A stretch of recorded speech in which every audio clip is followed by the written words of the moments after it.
À l'écoute du Seigneur, avec Dr Clément Akobé, du lundi au vendredi, à partir de 6h GMT. Il utilise, le démon utilise la peur. Combien de chrétiens ont peur des Rosicruciens, des francs-maçons, des sorciers? Ça me fait mal. Ça me fait mal. Parce que, en général, quand ils nous voient, quand les sorciers te voient, ils ont peur. Mais si tu as peur, tu perds la foi. Tu perds la foi. C'est intéressant parce que j'étais quelque part où j'ai fait une nuit assez spéciale. Et ça m'a rappelé le premier moment de mon ministère. Et je crois que cette maison pouvait être appelée une maison hantée. Parce que dans cette maison, personne n'osait dormir. Vous allez voir ce que je vais faire. Quand j'entre d'abord dans une maison, je m'élève contre toutes les puissances qui ont régné dans la zone, dans le sous-sol. Et j'ai senti un tremblement spirituel. Normalement, je devais avoir peur. Mais j'ai proclamé Jésus-Christ. J'ai proclamé Jésus-Christ sur les murs. J'ai proclamé Jésus-Christ dans l'espace spirituel et physique. Dormi tranquillement. Je vais vous dire aussi une autre expérience, pourquoi il ne faut pas avoir peur. Une personne était veuve. Et un jour, elle est allée dans une paroisse. Une dame m'a dit, attention, ton mari te suit. Et ça s'est vérifié plusieurs fois. Donc, elle vient me voir après, je ne sais pas, 8 ans, je ne sais pas moi. Et vraiment, quand elle parle, je sens ça. Et je brise la peur de son mari en elle. C'est important. Et je chasse le démon au nom de l'esprit qui suivait au nom de Jésus-Christ. Mais comment Dieu va faire pour me dire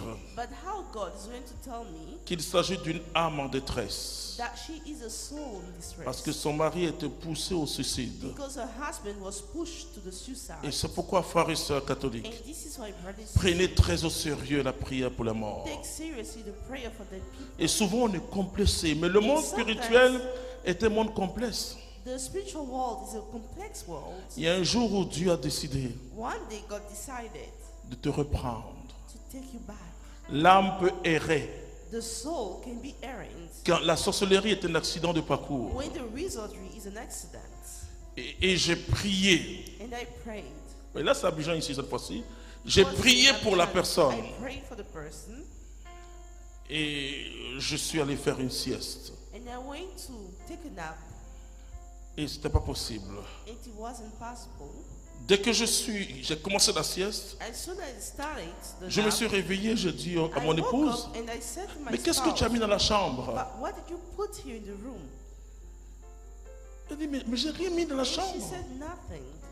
J'ai compris que l'âme là m'avait suivi. Elle dit, l'âme m'a laissé. Alors, bon, comment m'adresser à cette âme errante? À Dieu soit la gloire, ça peut vous arriver aussi. Mais sachez que vous êtes vainqueurs. Alors le Seigneur me dit, prie pour lui et faites demander des messes encore pour lui. Alors bon, je lui ai dit, écoute, c'est pas ton lieu ici. Et l'âme est partie, j'ai commencé à dormir. Alors, qu'est-ce que je suis en train de dire? Nous, chrétiens, nous devons traiter sereinement ces choses.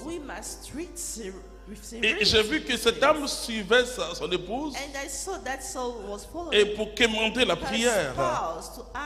Et l'âme est partie. Elle ne sent plus la présence.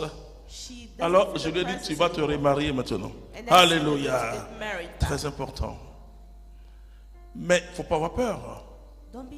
Il faut briser la peur du mort. Il faut briser la peur telle que les Africains nous présentent les morts. Il faut briser la peur. Vous voyez, vraiment, demain peut-être qu'en direct, on va vous montrer les obsèques de le Père Sanders.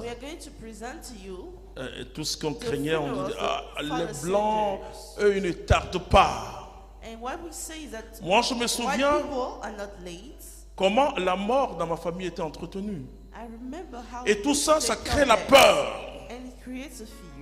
La peur de traverser les cimetières. Vous savez, j'étais en Italie. Ils ont dépassé beaucoup de choses. Hein. Bon, je ne vous dis pas comment ils conservent, même dans les églises. Hein. C'est plus le corps, c'est la cendre. Hein. Ils placent ça dans les petits coins. On te dit, bah, c'est tellement. Voilà. Bon, nous, on ne va pas le faire. Parce que le corps a une importance très importante. Mais nous devons vaincre la peur de la mort. Vous voyez, parce que quand le Seigneur me dit, mais, vous savez, il est un Dieu formidable, rempli de vous. Il m'a dit, mais quand tu l'as chassé, oui, il va partir. Puisqu'il cherche la prière. J'ai dit, mais c'est pas ici qu'il va rester.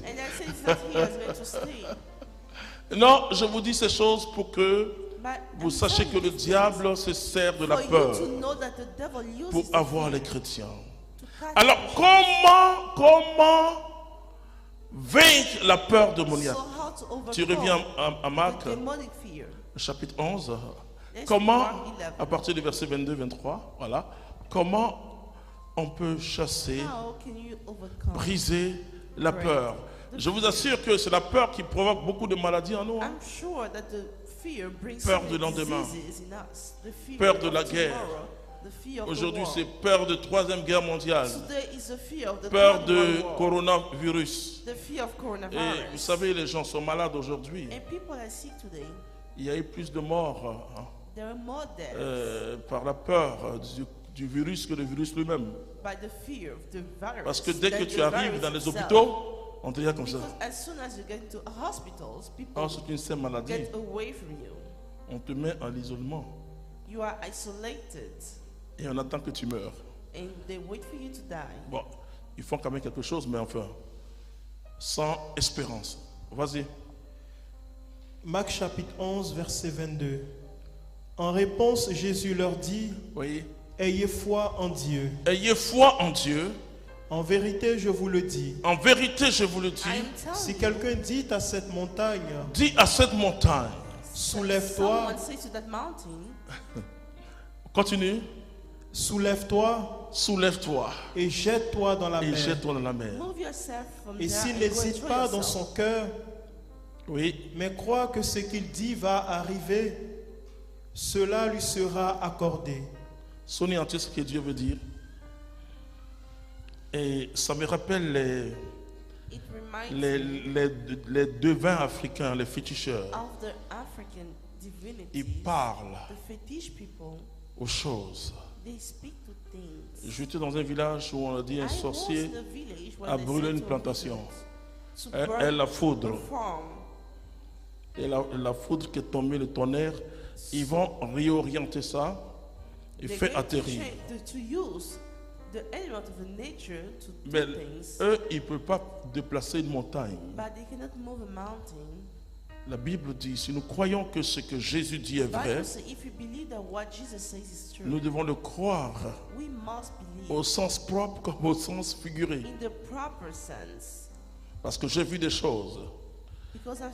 J'ai vu, à Dieu soit la gloire, il y a 15 ou 16 ans, un soleil qui était en train de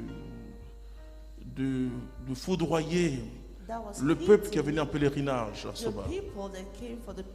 Et les gens tombaient. Je leur ai dit, écoutez, je n'aime pas tellement les démonstrations, mais là on ne peut pas faire autrement. Les médecins étaient débordés. Et j'ai dit, si vous croyez à ce que Dieu est capable de faire, ce qu'il a fait avec Élie, Alors j'ai dit au peuple, levez les mains. Nous allons demander à Dieu de faire venir un nuage.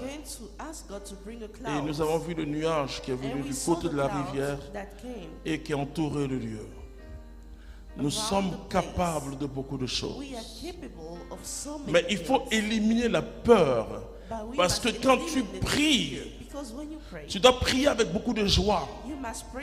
Tu dois prier avec beaucoup de foi. Et la Bible dit, ce qui a vaincu le monde, c'est notre foi. Jésus ne dit pas sa foi à lui. Non, et quand Jean dit, il dit notre foi en Dieu. Là, il parle de notre foi en Dieu, qui est une confiance totale et absolue en Dieu. Je disais à quelqu'un qui était, selon les médecins, était fini, c'est fini. Je dis bon d'accord. Tu as le choix de croire que c'est fini parce que c'est ce que la science dit. Mais est-ce que tu veux vivre? Oui, je veux vivre. Ok, tu vas vivre. Il n'y a pas de problème. Autre jour, une de nos sœurs journalistes, elle se lève, elle m'a envoyé des clichés. Son pied s'enfle. C'est Patricia. Elle ne peut même pas marcher. Et elle filme ça, elle m'envoie. J'ai le choix entre croire vraiment ce phénomène assez étrange qui est en train. Elle dit, elle ne peut même pas se lever du lit. Je lui ai dit, au nom de Jésus-Christ, tu vas marcher. Alors, j'ai prié. Quand j'ai prié, j'ai dit, mets ton pied par terre. Elle met son pied par terre. Je dis, lève-toi du lit.